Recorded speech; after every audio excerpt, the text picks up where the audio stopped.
May isang mayamang nakasuot ng mamahaling damit at saganang-sagana sa pagkain araw-araw. May isa namang pulubing nagngangalang Lazaro, natadtad ng sugat sa katawan at nakahiga sa may pintuan ng mayaman sa paghangad na matapunan man lamang ng mga mumong nahuhulog mula sa hapag ng mayaman.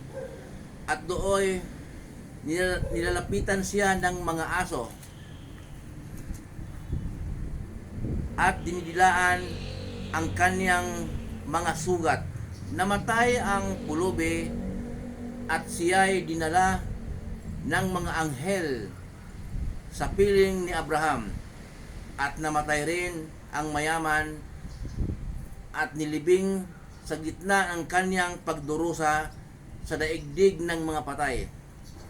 Natanaw ng mayaman si Lazaro sa piling ni Abraham, kaya't sumigaw siya, "Amang Abraham, maawa po kayo sa akin.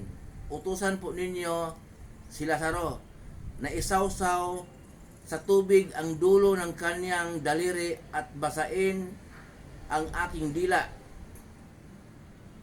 Dahil ako'y naghihirap sa apoy na ito."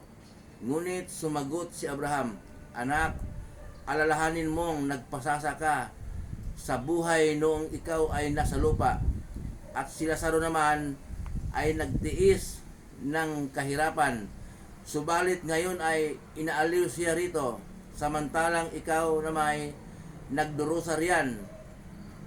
Bukod dito ay may malaking bangin sa pagitan natin, kaya't ang mga naririto ay hindi makakapunta riyan at ang mga naririyan ay hindi makakapunta rito." Ngunit sinabi ng mayaman, "Kung gayon po, Amang Abraham, ipinakausap ko po na papuntahin na lamang ninyo si Lazaro sa bahay ng aking ama, sa aking 5 kapatid na lalaki. Suguin po ninyo siya upang sila'y bigyang babala, at nang hindi sila humantong sa dakong ito ng pagdurusa." Ngunit sinabi sa kanya ni Abraham na sa kanila ang mga kautusan ni Moises at ang mga propeta. Iyon ang kanilang pakinggan.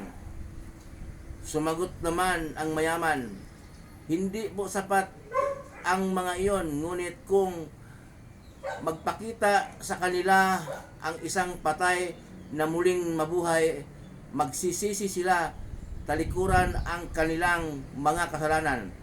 Sinabi naman sa kanya ni Abraham, kung ayaw nilang pakinggan ang mga sinulat ni Moises at ng mga propeta, hindi rin nila paniniwalaan kahit ang isang patay na muling mabuhay. Amen.